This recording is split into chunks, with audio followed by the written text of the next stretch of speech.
Oke, bismillahirrahmanirrahim. Assalamualaikum warahmatullahi wabarakatuh. Waalaikumsalam warahmatullahi wabarakatuh. Baiklah, puji syukur kehadirat Allah Subhanahu wa taala yang telah memberikan kita semua kesehatan sehingga kita semua di sini dapat berkumpul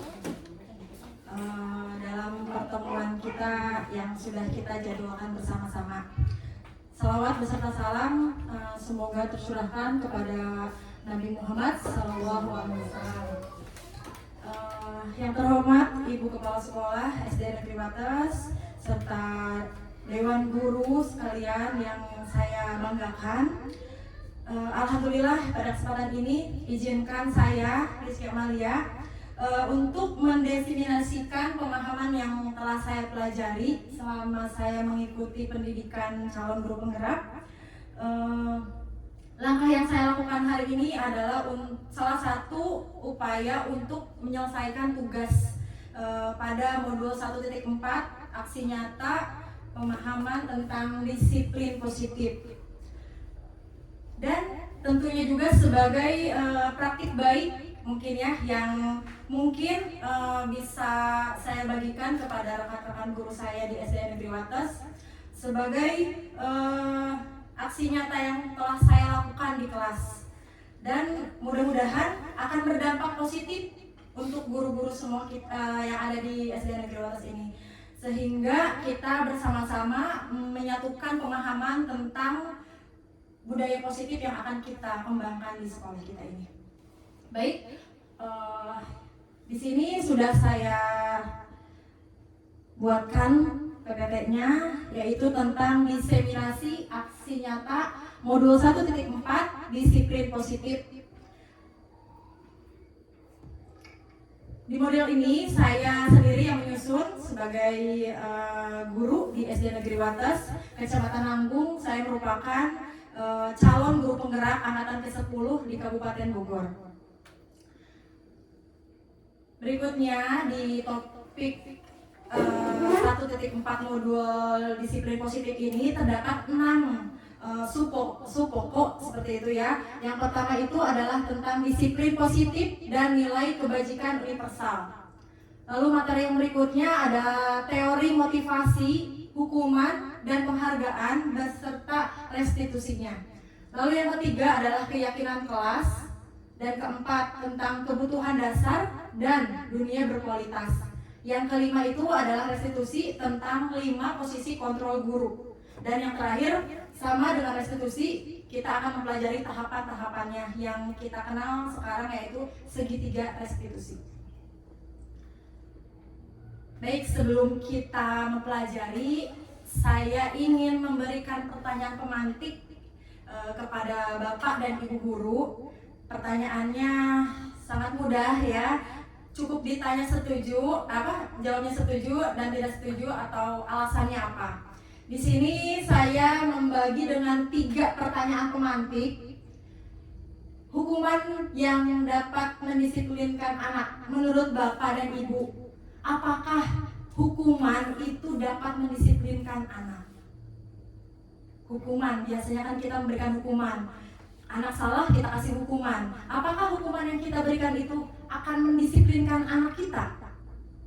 Yang kedua, pemberian hukuman dengan hal yang positif. Misalkan kita memberi hukuman, hal-hal yang positif seperti membaca. Tolong kamu baca 1 buku, misalkan gitu ya. Terus membersihkan halaman sekolah, kan niat kita mah supaya bersih ya, seperti itu. Tapi apakah hukuman-hukuman seperti itu dapat mendisiplinkan murid? Dan yang terakhir, pemberi penghargaan dapat meningkatkan motivasi murid. Kemarin ya ada kasus nih di modul, kebetulan nih kemarin saya diem-diem aja melihat teman-teman saya ini ada salah satu yang di PMM-nya, di aksi nyatanya berhubungan dengan reward atau penghargaan. Nah di sini saya akan berdiskusi mengenai pemahaman yang akan kita sepakati nantinya. Nah, apakah penghargaan atau reward itu dapat meningkatkan motivasi murid kita itu? Nah, nanti Bapak Ibu tinggal menuliskan setuju atau tidak setuju, disertai dengan alasannya. Seperti itu ya Bapak Ibu ya, pertanyaan sudah cukup dipahami ya. Saya akan bagikan. Ini jika sudah selesai nanti boleh ditempel di lembar yang sudah disediakan. Jadi satu guru ini aja ya, diputar ya Teh. Ambil 3 warna berarti. Ya, keluar. 3 warna kan 3 ini. 3 3 pertanyaan. Satu orangnya. Satu aja, satu pertanyaan, satu ini. 1 orang 3 warna untuk Menjawab 3 pertanyaan. pertanyaan.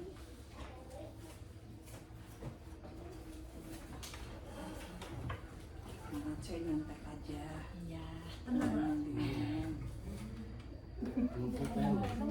Oh ini nih teh banyak.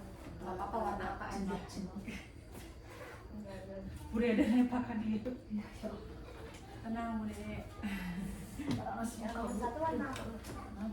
Disepakati nomor 1 itu warna hijau dulu ya, boleh ya? Hijau, terus yang kedua itu warna kuning. Yang ketiga baru warna pink.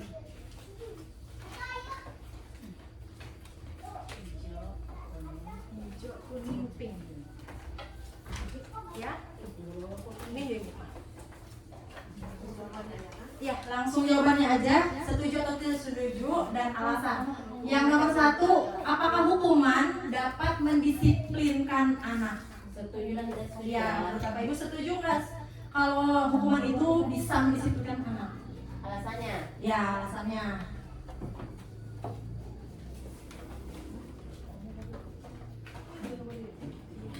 Yang kedua, apakah pemberian hukuman yang positif itu menurut kita ya, seperti membaca, membersihkan halaman sekolah, dapat mendisiplinkan murid?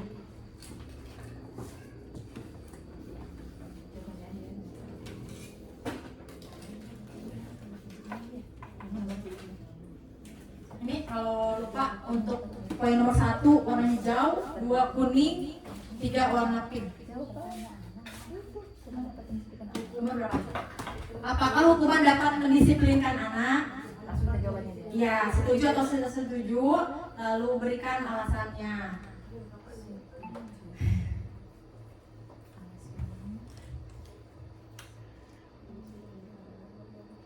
Kalau sudah selesai, boleh jawabannya ditempelkan di poster pertama.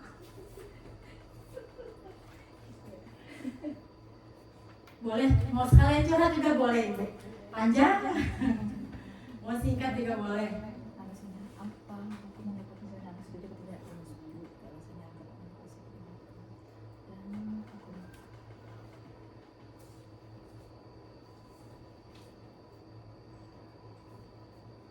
Berapa? Ada yang bacain lagi? Baca. Nomor berapa, Bu Ita? Nomor 2 itu Nomor 2. membersihkan halaman sekolah ya? Iya. Hukumannya ya? Pemberian hukuman dengan hal yang positif seperti membaca atau membersihkan halaman sekolah atau kayak suruh menulis PR yang tidak dikerjakan sebanyak 3 kali gitu. Kita mah niatnya baik ya, positif, bukan menghukum seperti fisik ya. Nomor 2 dipasang. Ya, nomor 2 di warna kuning. Yang nomor 3, memberi penghargaan atau reward, apakah dapat meningkatkan motivasi murid?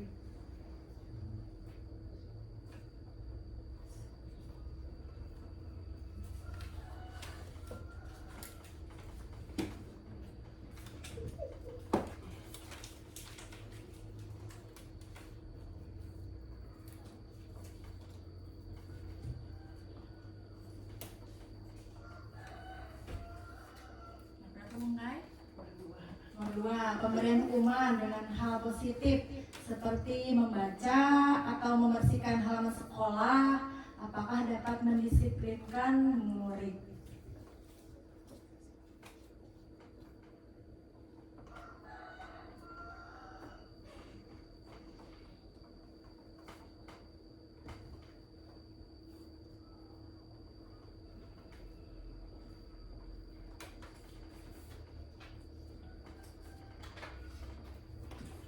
Saya Bu Yanti, boleh ditempel di sini. Yang hijau. Biasanya. Angkat nanti. Lah. Ini.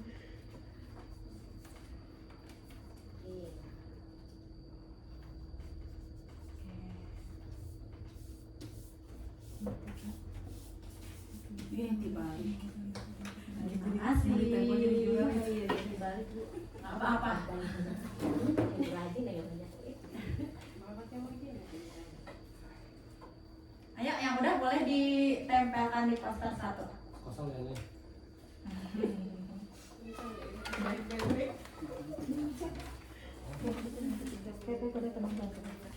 Yang ketiga, memberi penghargaan atau reward dapat meningkatkan motivasi murid.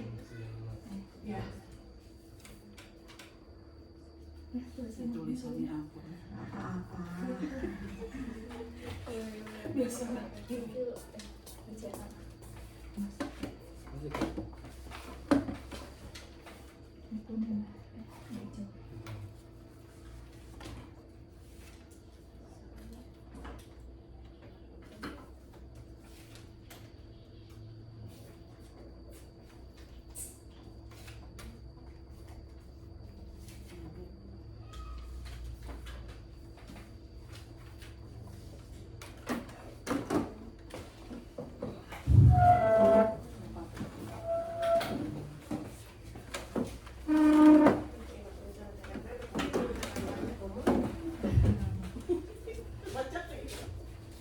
Padahal kita di sekolah, di kelas menuntut anak ya supaya kita terbaca Tulisannya bagus, bagus. tulisan bagus rapi. Yang penting tulisan kebaca berarti tulisan bagus.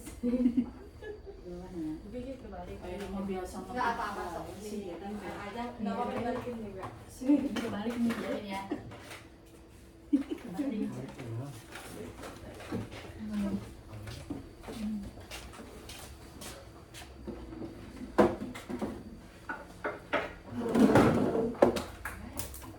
Ngacek. Masih nggak tempel. Tempel.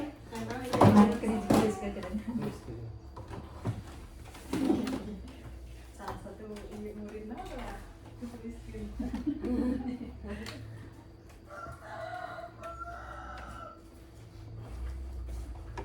Ayo satu orang lagi.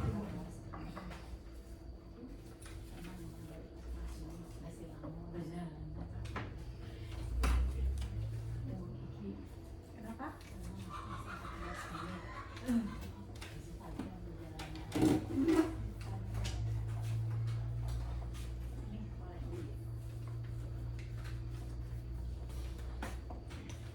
Oke ya, cukup.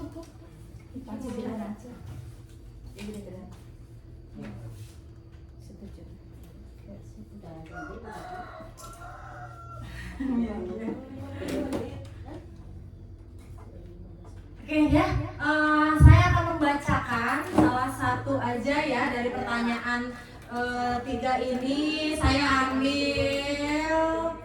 Oke, ini ya. Pertanyaannya, apakah hukuman dapat mendisiplinkan anak? Jawaban dari rekan kita yaitu jawabannya setuju. Alasannya agar anak dapat bertanggung jawab terhadap aturan yang telah dibuat oleh sekolah. Oke, terima kasih. Pertanyaan nomor 2. Apakah pemberian hukuman dengan hal yang positif seperti membaca atau membersihkan halaman sekolah dapat mendisiplinkan murid? Jawabannya setuju. Sebab dengan adanya hukuman yang positif bisa memunculkan keterbiasaan siswa ke hal-hal yang positif. Oke, terima kasih. Ya, yang ketiga terakhir, ada ini yang pertama. Memberi penghargaan atau reward apakah dapat meningkatkan motivasi murid? Jawabannya setuju. Karena akan menambah motivasi anak. Seperti itu ya. Oke, terima kasih Bapak Ibu yang sudah menjawab pertanyaan-pertanyaan yang sudah saya paparkan. Sekarang kita ke materi. Nah, Bapak Ibu, disiplin positif itu merupakan pendekatan mendidik anak untuk melakukan kontrol diri dan pembentukan kepercayaan diri. Menurut Dr. William Glasser, teori kontrol itu mengusulkan bahwa manusia itu mampu mengendalikan diri.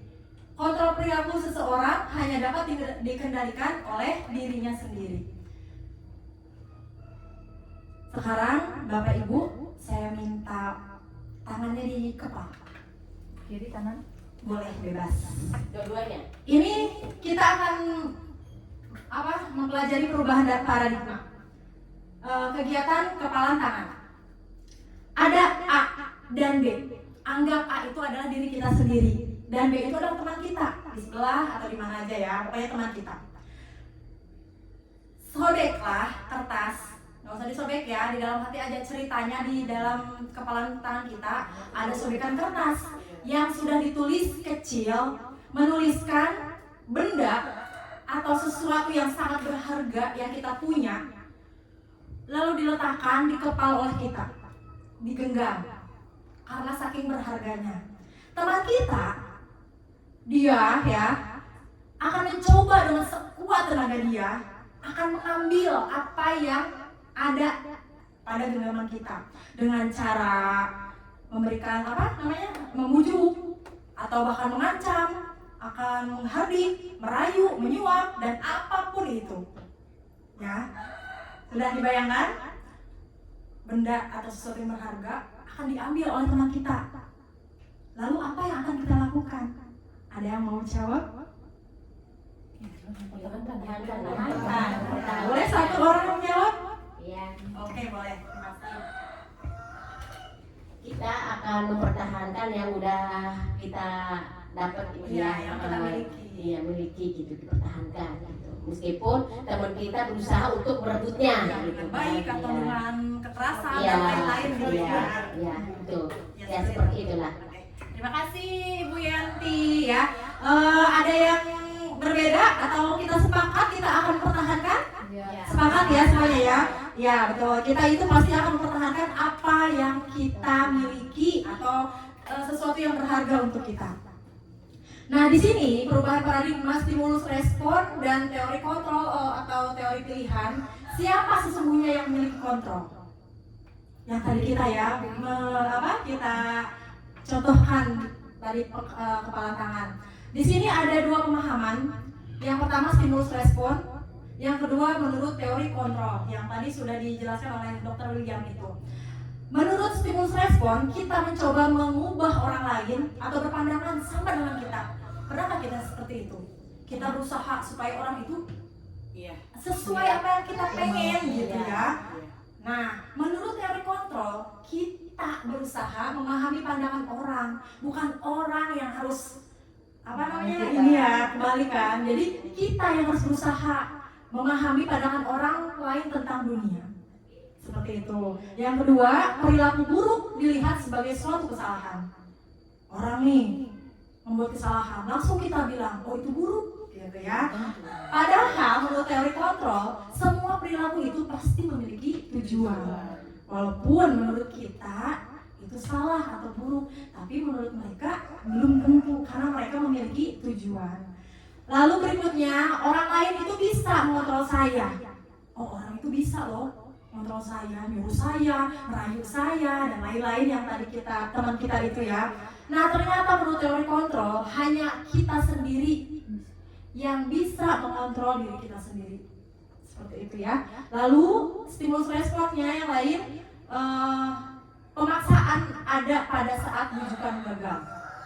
Lalu menurut teori kontrol, adanya kolaborasi lah dan konsensus yang menciptakan pilihan-pilihan yang baru.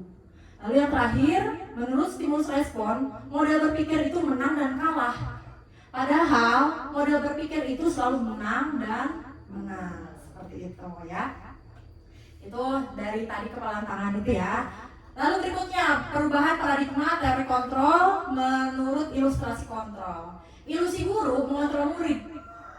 Lalu ilusinya bahwa kritik akan membuat orang merasa bersalah dan dapat menguatkan karakter. Berikutnya ilusi bahwa semua penguatan positif, efektif dan bermanfaat. Dan terakhir ilusi orang dewasa itu memiliki hak untuk memaksa. Seperti itu ya, setuju ya, paham ya? Lalu di sini kita akan berdiskusi tentang nilai-nilai kebajikan universal. Apa sih itu? Nilai-nilai kebajikan universal itu adalah sifat-sifat positif yang ada pada diri manusia yang merupakan suatu tujuan mulia yang ingin dicapai oleh setiap individu. Nilai-nilai tersebut bersifat universal dan lintas bahasa, suku bangsa, agama, maupun latar belakang. Setiap perilaku atau perbuatan memiliki suatu tujuan menurut Dr. William Glasser pada teori kontrol tahun 1984. Dengan mengaitkan nilai-nilai yang ingin dicapai oleh setiap anak, Indonesia ya, kita kenal ini sudah tidak asing lagi dengan kita. Yang biasa kita lakukan atau kita terapkan di kelas kita masing-masing, yaitu tentang profil pelajar Pancasila. Jadi nilai-nilai kebajikan yang universal itu sudah tertuang pada profil pelajar Pancasila. Yang pertama, beriman, bertakwa kepada Tuhan Yang Maha Esa, dan berakhlak mulia. Lalu mandiri, bernalar kritis, berkebinekaan global, bergotong royong, serta kreatif. Jadi nilai-nilai inilah yang dimaksud nilai-nilai kebajikan universal. Nah, kita tahap yang kedua sekarang, teori yang kedua, teori tentang motivasi, hukuman, penghargaan, serta restitusi. Menurut Diana Gosen, alasan manusia itu melakukan sesuatu ada 3. Yang pertama, untuk menghindari ketidaknyamanan atau hukuman. Kan kadang-kadang kita melakukan sesuatu itu karena takut dihukum, ya, atau tidak nyaman. Lalu yang kedua, untuk mendapatkan imbalan atau penghargaan, atau ibaratnya pujian dari bapak sekolah gitu ya, kita mengerjakan atau datang tepat waktu pengen dilihat sama ibu gitu ya. Nah seperti itu. Dan yang ketiga, untuk menjadi orang yang mereka inginkan, yang sesuai dengan nilai-nilai yang diyakini. Nah ibu, bapak, saya mau nanya, biasanya nih kita suka ada di posisi yang mana? Tiga-tiganya. Ya, disesuaikan dengan kondisi dan situasi ya. Nah seperti itu ya. Yang pertama ini karena kita takut dihukum, ya, takut terlambat dan lain-lain. Kadang itu kita melihat pengen dipuji orang, dikasih penghargaan gitu ya sama orang. Kadang-kadang juga kita sesuai sama diri kita sendiri. Oh, kita itu datang tepat waktu itu bukan karena takut karena hukuman, karena si cantik, bukan pengen dilihat baik oleh kepala sekolah, tapi sebaiknya kita itu datang tepat waktu itu karena kita tahu bahwa kita itu harus menjadi teladan untuk murid-murid kita. Nah, yang perlu kita tinggalkan itu nomor 1 dan 2. Dan yang harus kita tanamkan ialah yang ketiga, dibiasakan. Seperti itu. Nah, di sini ada hukuman dan penghargaan. Hukuman dan penghargaan itu sama tidak menurut Bapak Ibu? Tergantung. Tidak. Karena hukuman itu sifatnya negatif ya. Ya, penghargaan positif. Nah, tetapi di sini hukuman maupun penghargaan kedua-duanya itu memiliki identitas yang gagal. Kedua-duanya tidak baik. Kenapa? Karena bisa menyakiti murid baik secara fisik maupun verbal yang diberikan secara tiba-tiba atau tidak terencana. Misalkan ya, ada anak yang tidak mengerjakan PR, kita marahin langsung ya, kamu kok ngapain aja di rumah, misalkan gitu ya, nggak belajar ya, mama kamu dan segala macam. Kita kan langsung menghukum, ayo berdiri di depan kelas. Nah itu menyakiti fisik ya. Nah yang penghargaannya kita memberikan hadiah. Nah itu tidak baik karena akan menyakiti secara verbal, menyakiti orang lain juga, tidak tanpa kita sadari. Seperti itu. Dan menurut Alvin Horn mengemukakan baik penghargaan maupun hukuman adalah cara-cara mengontrol perilaku seseorang yang menghancurkan potensi untuk pembelajaran yang sesungguhnya. Jadi akan merusak yang lainnya gitu, seperti itu. Murid-murid yang lainnya. Dan menurut Horn juga secara ideal tindakan belajar itu sendiri adalah penghargaan yang sesungguhnya. Jadi kalau ada anak baik, tidak usah kita bicarakan di depan orang-orang. Cukup kita panggil, nah kamu udah hebat, kamu harus rajin belajar dan seterusnya. Itulah kata-kata yang bisa membangun anaknya dan tidak menyakiti murid lainnya. Berikutnya di sini kita akan dihukum oleh penghargaan. Nah ya, di sini lebih jelasnya bahwa penghargaan berlaku sama dengan hukuman. Jadi sekarang kita konsepnya, oh reward atau penghargaan itu sama-sama menghukum. Kedua-duanya salah. Kenapa? Dalam arti meminta atau memuji seseorang melakukan sesuatu yang memenuhi suatu tujuan tertentu itu, meminta atau memujuk dorongannya itu dari eksternal. Jadi si anak itu, saya mau kerjain PR karena mau dikasih hadiah sama ibu, bukan karena keinginan dari dirinya sendiri untuk belajar atau mengerjakan PR. Jadi itu dipaksa oleh kita sebenarnya secara tanpa kita sadari, ya. Dan ada faktor ketergantungan. Kalau ibunya udah nggak punya duit, nggak ada dana lagi untuk membeli reward ya seperti itu, atau kita lagi malas bikin bintang dan lain-lainnya, atau kita lagi malas ngomong untuk, nah kamu hebat dan minta tepuk tangan buat teman kita yang pintar hari ini. Anak-anak itu akan kecewa. Ketika dia berbuat baik, saya kok nggak dikasih penghargaan, kemarin kan dia dikasih, gitu kan, seperti itu ya. Jadi anak-anak berlomba karena sesuatu hal yang timbul dari luar, bukan dari dirinya sendiri. Nah, di sini hukuman atau penghargaan itu pengaruhnya jangka pendek dan jangka panjang. Penghargaan menghukum, penghargaan mengurangi ketepatan, penghargaan tidak efektif, dan penghargaan akan merusak hubungan. Jadi kan timbul cemburu sosial seperti itu.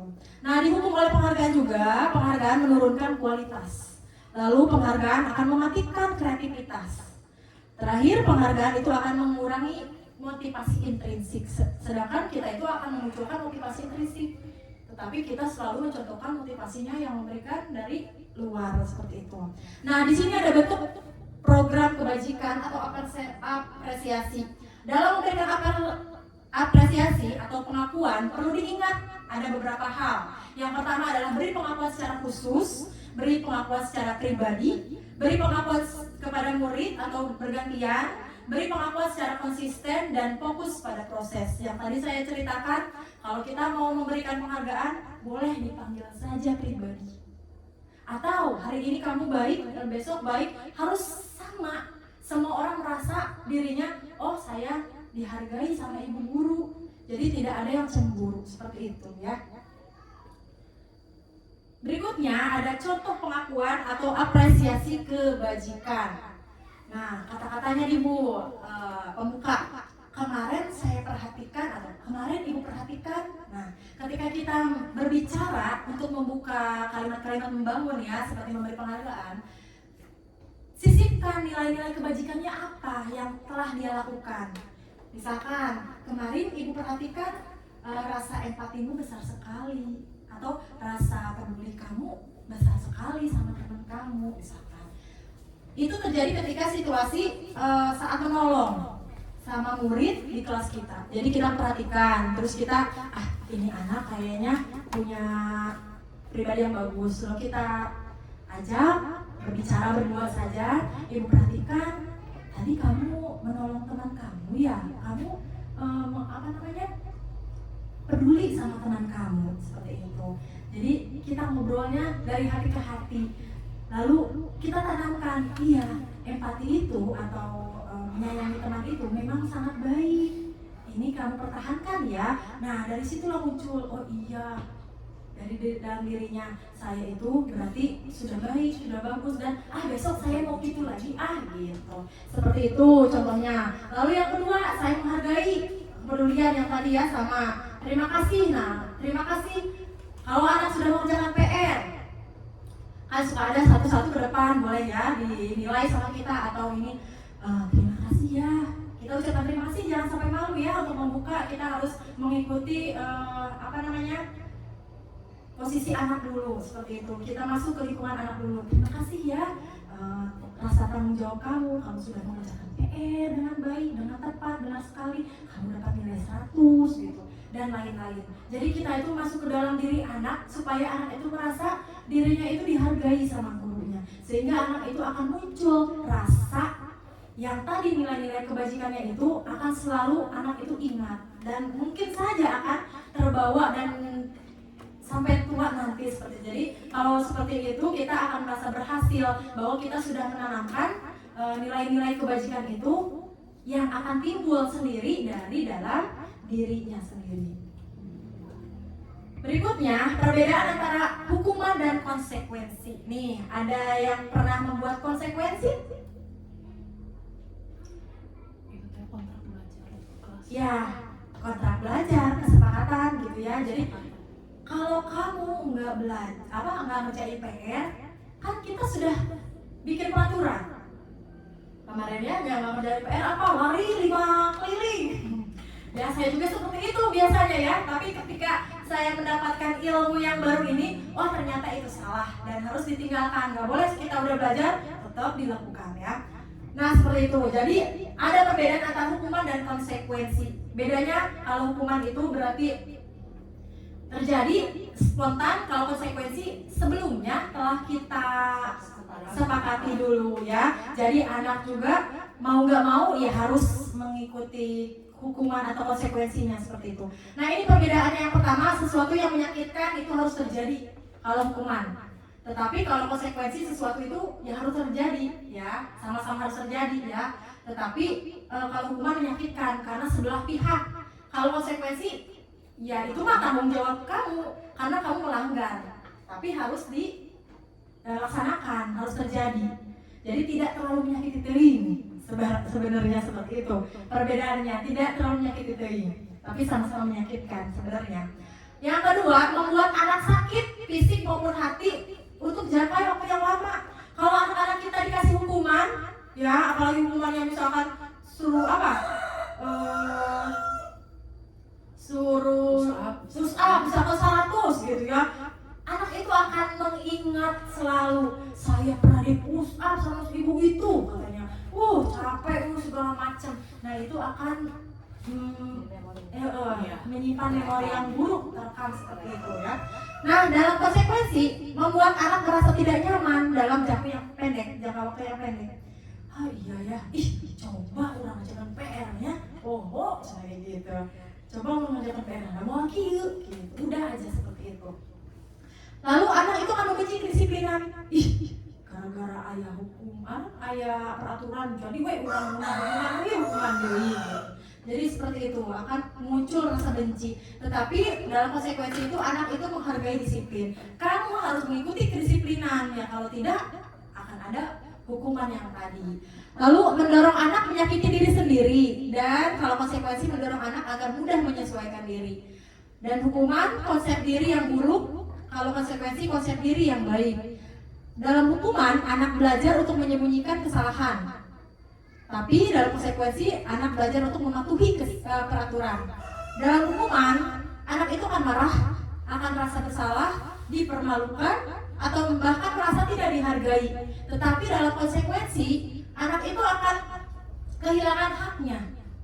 Lalu, kenapa kehilangan hak? Karena dia ingin berbuat itu, tapi nggak boleh gitu ya, seperti itu. Dibuat tidak nyaman dan diasingkan untuk sementara. Ini menurut restitusi Diana de Bosen, The 5 Positive of Control dari Yayasan Pendidikan Luhur. Dilanjut materi yang ketiga tentang keyakinan kelas yang tadi sudah disinggung pada konsekuensi. Bapak Ibu pernahkah membuat keyakinan kelas atau kesepakatan kelas di kelasnya? Sudah ya, kita sudah mencoba membuat keyakinan kelas karena di tahun ajaran baru kita sudah mempelajari tentang asesmen yang lainnya juga ya. Nah, keyakinan kelas ini yaitu nilai-nilai kebajikan universal yang disepakati secara tersirat dan tersurat lepas dari latar belakang suku, negara, bahasa maupun agama. Dan nilai-nilai kebajikan bahwa akan menekan pada keyakinan seseorang, akan lebih memotivasi seseorang dari dalam. Di sini terlihat peraturan kelas di warna ungu. Jadi itu mulai dari peraturan kelas yang kita sudah tanyakan dulu kepada anak-anak, lalu kita yakini anak-anak untuk membuat kesepakatan itu, kita buat konsekuensinya, lalu dari situ kita akan memunculkan lingkungan yang positif sehingga pembiasaan-pembiasaan itu akan menjadi budaya yang positif bagi kelas dan bagi sekolah. Jadi untuk memunculkan budaya positif mulai dari kelas kita sendiri. Nah, di sini ada kegiatan pendalaman keyakinan kelas menurut tabel T dan Y. Di sini hormat, kami meyakini bahwa sangat penting untuk menghormati semua orang dan barang milik orang lain. Di sini nggak ada ini ya, di sini ya. Di situ ada hormat, lalu dari apa? Tabel Y, hormat di tabel T. Kalau kurang jelas tampak seperti ini, tampak tidak seperti. Lalu bekerja, kami meyakini bahwa sangat penting untuk mengerjakan segala pekerjaan atau mengikuti kegiatan yang telah ditugaskan. Diterima dan dimiliki, kami meyakini bahwa sangat penting untuk merasa diterima pada suatu kelompok dan saling peduli satu kelompok dengan kelompok yang lainnya. Pada kegiatan pendalaman keyakinan kelas, tabel T dan tabel Y, di sini lebih jelas lagi, hormat itu kalau terdengar suatu orang berbicara, yuk bantu, yuk kita selesaikan ini bersama, terima kasih, tolong ya, permisi. Nah, ini kalimat-kalimat inilah yang harus kita terapkan pada kelas kita masing-masing. Lalu terlihat di sini berempati, apakah dia mempunyai kepedulian, apakah dia dapat mendekatkan orang lain, apakah dia senantiasa berbuat baik atau bisa berbagi dengan orang lain, lalu berperilaku, apakah perilakunya ramah, apakah suka tersenyum, ataukah memberikan kesempatan kepada orang lain, dan lain-lainnya. Di sini ya Bapak Ibu ya ada kata-katanya, kata-kata yang bisa kita terapkan untuk menciptakan budaya positif. Materi yang keempat tentang kebutuhan dasar manusia dan kualitas dan dunia berkualitas. Menurut Dr. William Glasser, terdapat 5 dasar kebutuhan manusia. Yang pertama itu adalah bertahan hidup, survival, lalu kasih sayang dan rasa diterima, kebebasan, kesenangan, dan penguasaan. Inilah yang menjadi dasar kenapa seseorang bisa bersikap di luar batasnya, bersikap salah atau bersikap yang lainnya. Tapi harus kita ingat bahwa murid itu bukan kesalahan, yang murid lakukan itu bukan kesalahan, karena dia itu merasa kekurangan salah satu atau 2 kebutuhan yang ia butuh, yang harus ia dapatkan, seperti itu. Berikutnya tema yang kelima tentang posisi kontrol guru. Di sini menurut Gosen ada 5 posisi kontrol guru. Yang pertama itu adalah sebagai penghukum. Guru itu sebagai penghukum. Kamu nanya salah nama hukum dihukum. Itu bawa buku dihukum. Ya, atau pakai sepatu hidung dihukum, datang terlambat dihukum dan lain-lainnya. Ada juga kadang-kadang seorang guru itu membuat sesuatu atau membuat seseorang merasa bersalah. Dia nggak menghukum, tapi dia membuat seseorang itu merasa bersalah. Entah itu nyinggung dan lain-lainnya seperti itu ya, sehingga anak itu merasa disalahkan sekali seperti itu. Lalu yang ketiga, ada posisi kontrol guru sebagai teman. Ketika kita istirahat ya, misalkan di kelas, terus kita ngobrol sama teman kita, padahal itu adalah teknik kita untuk mendekati murid kita, mengetahui latar belakang teman kita, mengetahui murid kita ya. Salah satunya dengan cara berteman. Ya, coba ibu pengen tahu kamu kalau pulang ngapain di rumah gitu kan. Sebenarnya kita tujuannya mengetahui latar belakang dia. Kenapa dia nggak bisa ngerjain PR sih? Kok dia sampai lupa selalu? Nah, kita masuklah sebagai posisi kontrol teman, bukan menghukum, tapi kita masuk ke dunianya.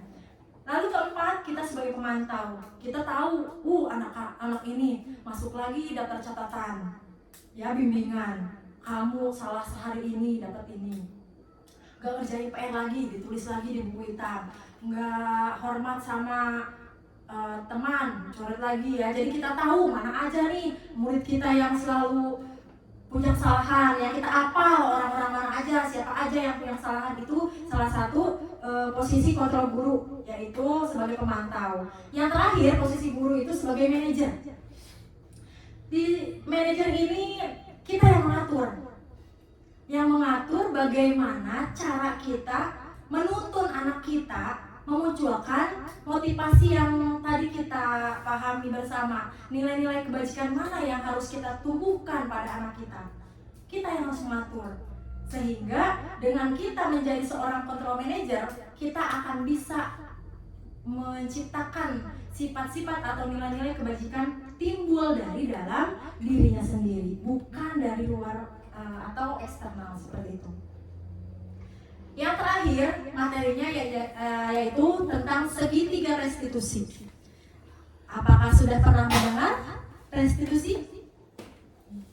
Restitusi ini adalah dialog yang dijalankan oleh guru atau orang tua agar dapat menghasilkan murid yang mandiri, bertanggung jawab menurut Diana dosen.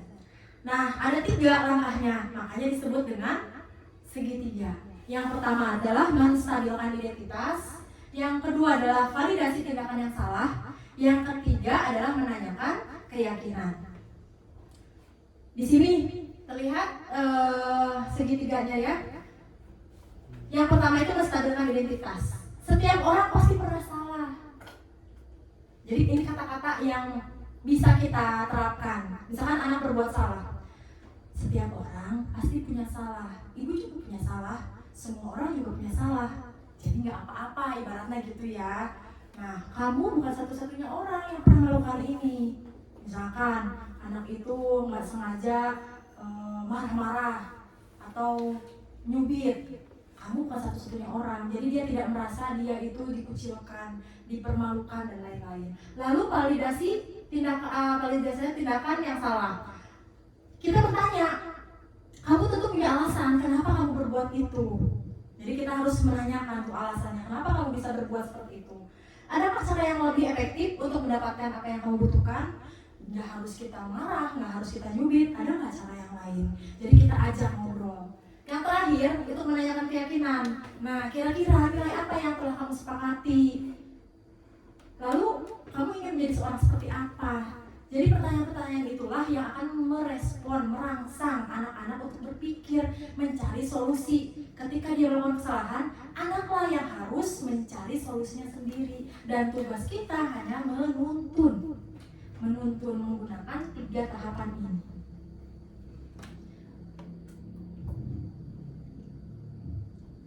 Nah, di sini ada kata-katanya ya, menstabilkan identitas. Berbuat salah itu hal yang manusiawi. Tidak ada manusia yang sempurna. Bapak Ibu juga punya salah. Kita bisa menyelesaikan masalah ini dan lain-lain seterusnya. Dalam kata-kata yang bisa kita sebutkan pada validasi kebutuhan, kamu bisa saja melakukan hal ini yang lebih buruk. Misalkan ya, kamu nyubit, kamu bisa aja sebenarnya yang lebih buruk dari ini ya, tapi kamu tidak melakukannya karena kamu bisa mengontrol diri kamu. Terus kamu punya alasan mengapa kamu melakukannya, apa yang penting bagi kamu dan lain-lainnya. Lalu yang terakhir ada menanyakan keyakinan. Setelah kita mengetahui alasan itu, lalu kita tanyakan apa sih nilai yang kita percaya di kelas. Kan kita nggak boleh saling mengejek, kita nggak boleh sampai kita melukai atau bermusuhan. Kita harus apa? Harus saling menghargai. Ya, jadi anak terpancing untuk berkata kata nilai kebajikan, nilai-nilai universal yang tadi kita sudah ketahui seperti itu. Nah, sekarang di sini saya akan menampilkan sebuah video di mana saya telah melakukan penerapan segitiga restitusi ini di kelas. Kasusnya itu adalah Alia tidak terima PR-nya dicontek oleh temannya. Kan marah ya kalau misalnya dicontek. Kemudian marah tuh dan tidak dapat menahan emosinya. Kita tonton ya.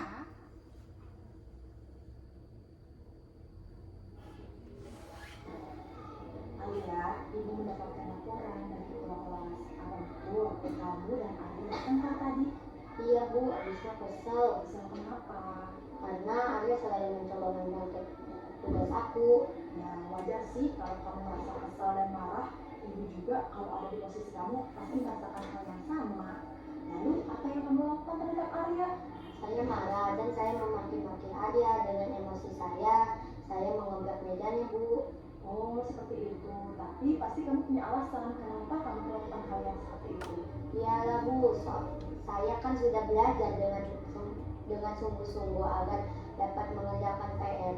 Masa Arya dengan mudahnya hanya mencontek, tidak mau berusaha belajar? Ya wajar ya kalau kamu merasa marah, kamu merasa kesal karena kamu tidak rela jika pekerjaan kamu dicontek. Ibu sangat menghargai tindakan kamu yang tidak berbuat yang lebih buruk daripada itu. Contohnya memukul. Sekarang coba kita pikirkan tindakan kamu sampai membakar meja apakah sudah sesuai dengan keyakinan kelas kita? Tidak Bu. Menurut kamu keyakinan kelas apa yang sudah kamu langgar? Saling menghargai teman. Menurut kamu menghargai teman itu penting tidak sih? Penting Bu. Jika penting menurut kamu, keyakinan kelas apa yang akan kamu lakukan ketika kamu sedang merasa marah? Saya harus bisa sabar. Kamu bersedia memperbaiki masalah kita? Bersedia Bu. Apa yang akan kamu lakukan untuk memperbaiki masalah kita? Saya harus lebih sabar dan mengambil amanah saya. Jika ada teman yang mencontek, saya akan melaporkannya kepada ibu guru. Ya, tepat sekali tindakan kamu. Sekarang kamu boleh istirahat ya. Tetap semangat, oke? Oke, itulah cuplikan video yang saya buat ketika saya menemukan suatu masalah dan saya coba terapkan menggunakan segitiga restitusi itu. Dari sini saya melakukan tahapan yang pertama itu adalah dengan identitas ya, dengan kata-kata itu, lalu validasi tindakan yang salah, dan yang ketiga itu saya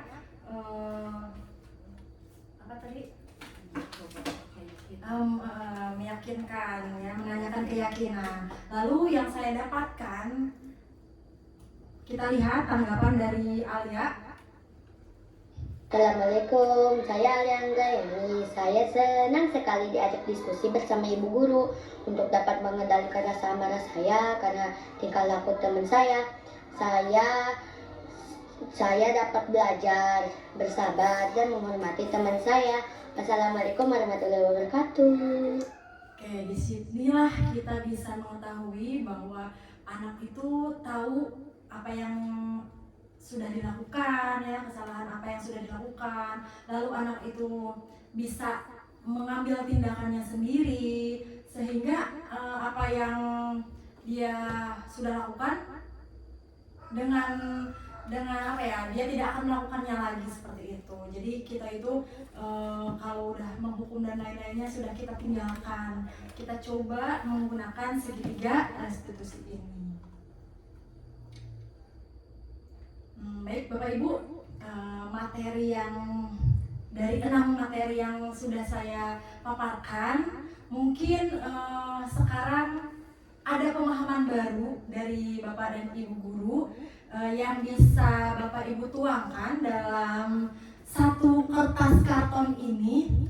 Gambarkan, boleh tulisan, boleh bagaimana pemahaman baru apa yang sudah Bapak Ibu dapatkan setelah mendapatkan pemaparan dari saya seperti itu. Apa yang bisa Bapak Ibu terapkan untuk kemajuan sekolah kita? Maaf, boleh ini dikerjakan berkelompok saja ya. Ini ada spidolnya, boleh yang merah ada, yang hitam ada, boleh. Kita bersama-sama bersama-sama disatukan pemahamannya ya Bu ya, seperti itu ya.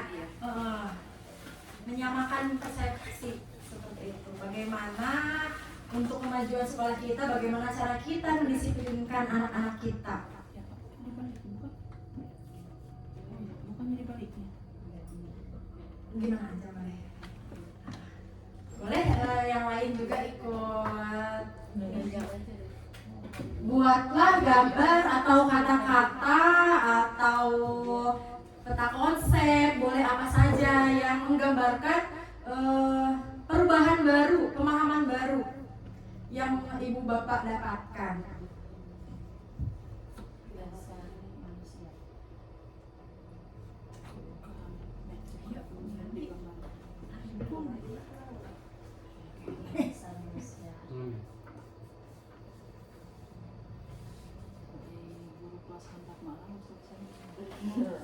Iya benar, ini juga jelek. Kelas segera bangun tuh. Ngomong lah mau di depan tulis bang, asal-asal lah deh. Ampun anak yang komplain, udah komen.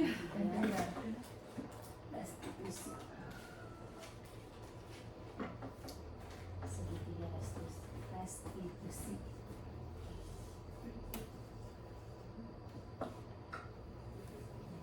Segitiga itu. Boleh pakai kotak atau apa? Kalau segitiga mah segitiga. Boleh ke kotak. Emang segitiga. Terigu.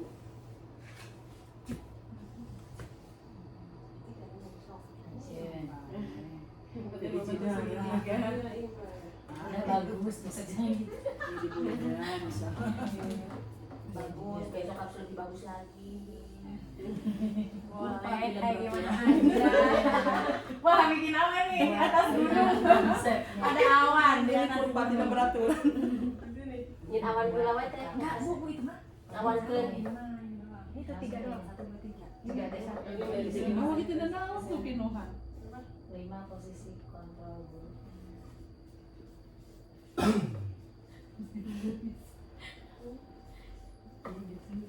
Mampir.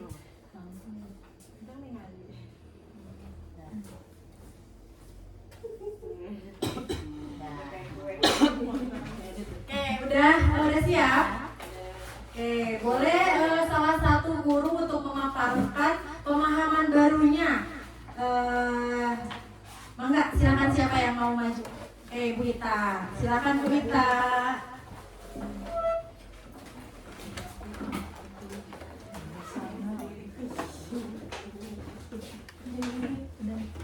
Sini Bu Ita.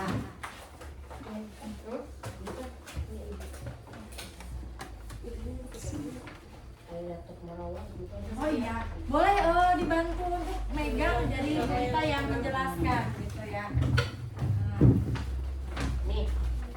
Pak Ibu ya, lihat nih. Muka ibu jangan tutupin cantiknya. Ketika menemui murid melakukan kesalahan, disitulah peran guru mengidentifikasi kebutuhan dasar apa yang belum terpenuhi oleh murid. Kemudian kita selesaikan masalah dengan menggunakan tahapan segitiga restitusi.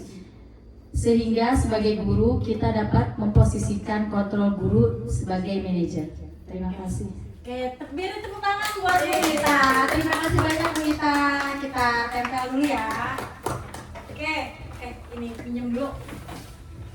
Oke ya, di sini Bu Ita tadi telah memaparkan pemahaman barunya, mewakili kelompoknya ya, bukan kelompok ya, mewakili kita semua ya, bahwa untuk memenuhi kebutuhan dasar manusia itu, langkah yang diambil itu adalah dengan melakukan tahapan segitiga restitusi, yang mana setelah kita melaksanakan segitiga restitusi, kita akan dapat memposisikan kita sebagai manajer.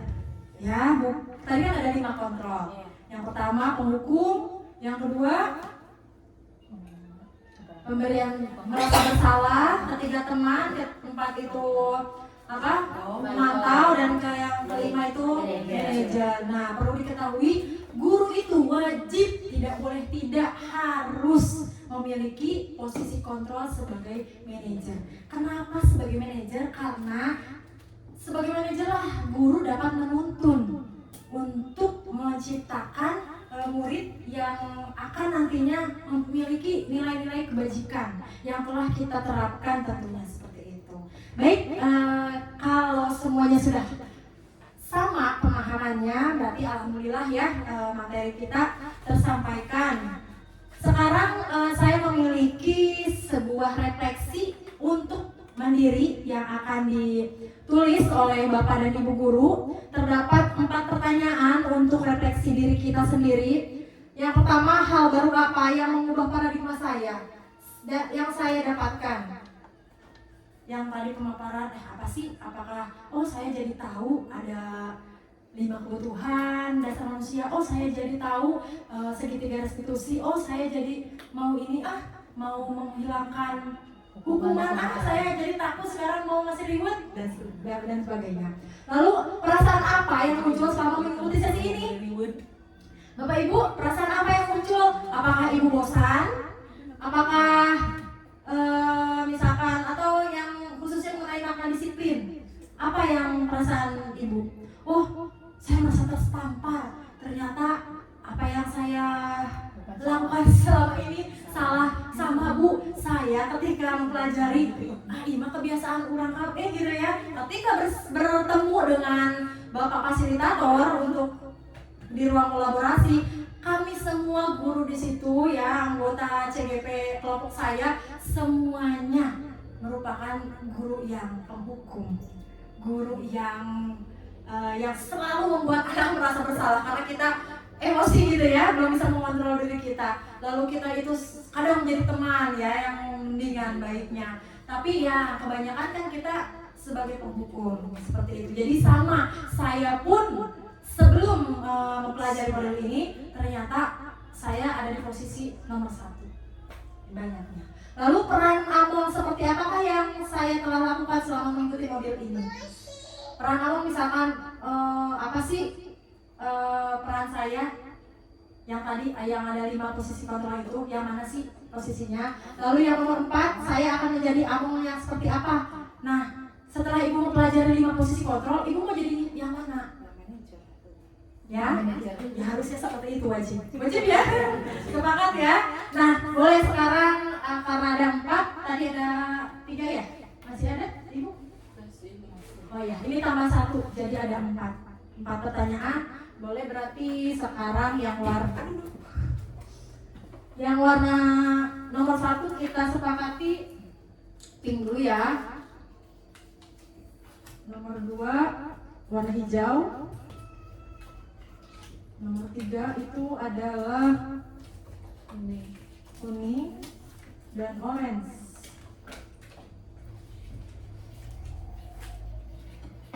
Oke. Guru yang baik itu guru yang selalu merefleksikan diri.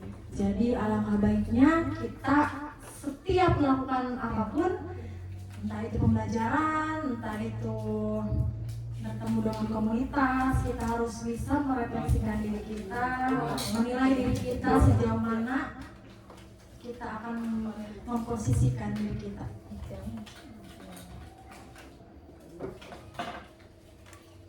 Aman kan itu durasi? Aman.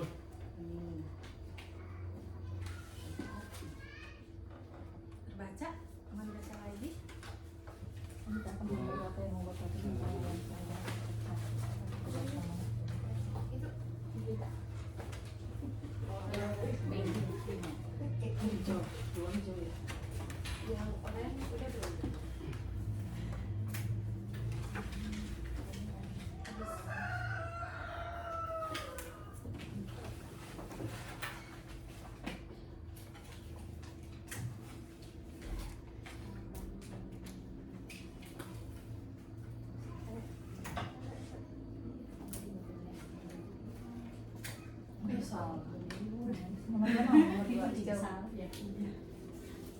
Makanya dia kemarin kita ngomong itu cici kenapa ya kayak yang mau menjelaskan.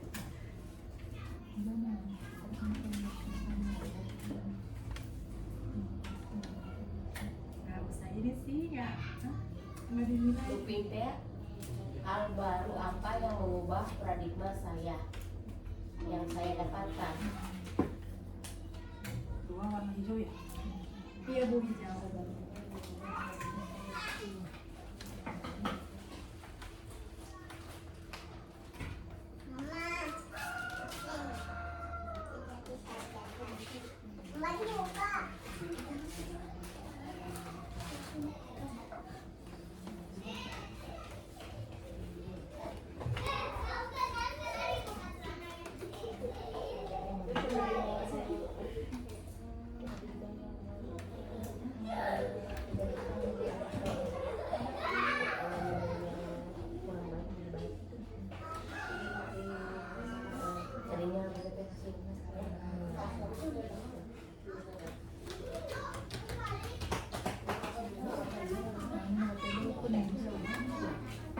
Kebalik.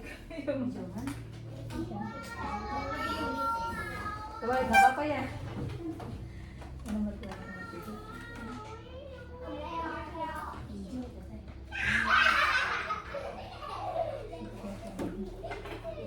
Cuma tak kuning dari kembali.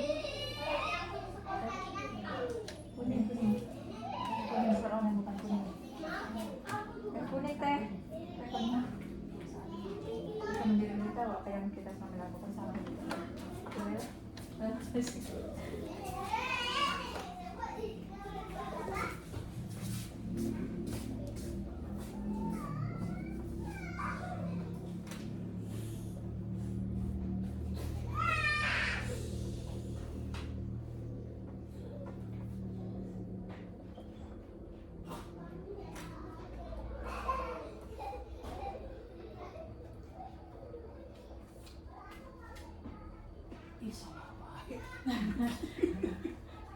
Biarin.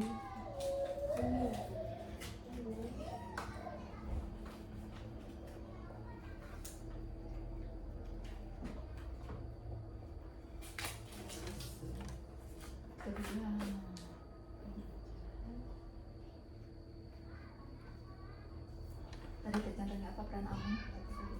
Yang nomor berapa? 3. Yang kan 5 teh.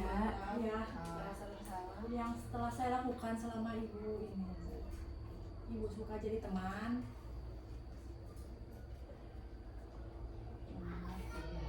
apa penghukum,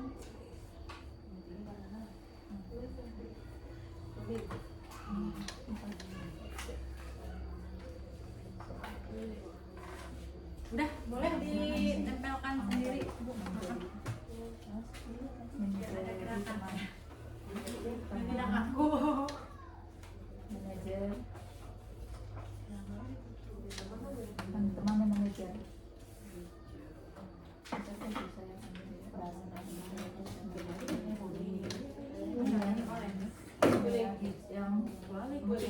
Kita sih.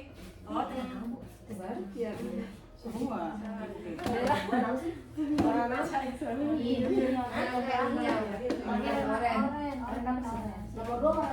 warna 2 hijau.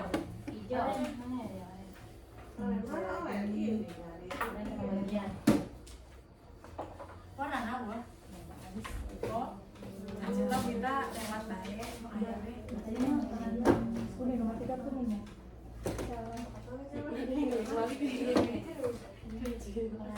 Nomor hiji dibalik sih lebih.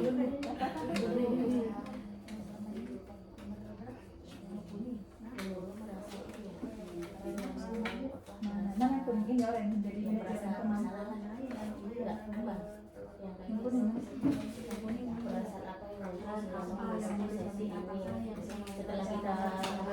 Setelah ini Masih hijau ya ini ya, salah nomor 3 mah. Yang 4 orange. Atau ibu mau jadi teman juga nggak apa-apa. Iya, teman isinya bebas. Terus yang orange ya. Nomor 3 masih. Nomor 2 Pertama itu penghukum. mana hijau? Tapi itu malah rintis kak. Itu mah rintis deh. langsung buku terus apalagi tadi Dek? Bu Kiki Apa? tadi peran apa? Nomor Pertama 3 itu penghukum. Nomor 3 peran apa? Membuat merasa bersalah. Ketiga teman. Penghukum kan? Peran apa sih nomor 3? Iya. Ya mau. Iya, ibu suka lakuin di kelas apa? Penghukum atau teman? Sebelum ini kan Iya, sebelum. ini kan Sebelum mempelajari hormat. memantau. Disebutnya modul ya, sebelum mempelajari Iya, modul. boleh.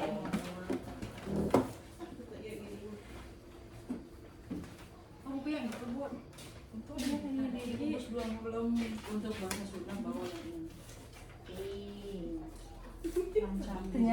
Pustaka Jaya, kan disuruhnya tuh Maritis. Kiki nanya ke Bu Yanti kemarin. Bahasa Sunda mah nggak ada Nggak San. ada ya. Pesan semua hanya baru diganti itu ya. Cuma litis kan? Iya, harus ada ketuaan Oh, inti. Cabe main ada ya? Cabe mana? Kita Ada, punya jadi semua. ada. Oh, itu ada. Emang Nah, pasti itu ada dari pegangan. itu nama dibaca kamu itu. Mau dibacain lagi kan ini mah hanya untuk kenang-kenangan. Saya sebagai guru pembuku tapi belum pernah sih pakai ini mah. Tutup dulu ya. Iya. Oke, baiklah, alhamdulillahirabbil alamin. Refleksi diri sudah kita tempelkan di sini. Alhamdulillah sampailah di akhir kegiatan. Dari yang kita tadi sudah mempelajari ada apa saja Ibu?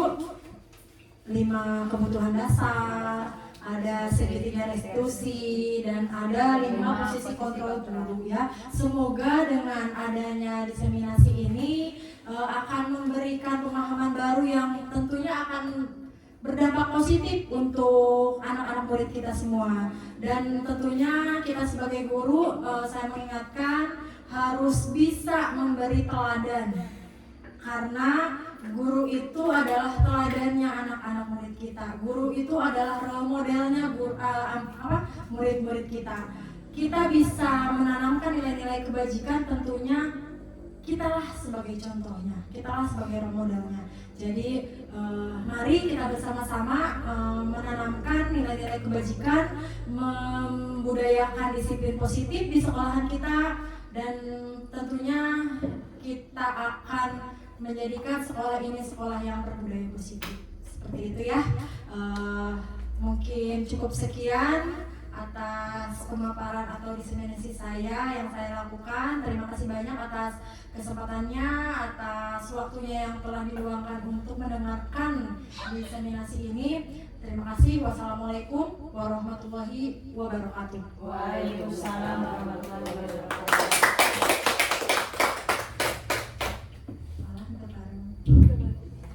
Selamat ya, langsung aja ini.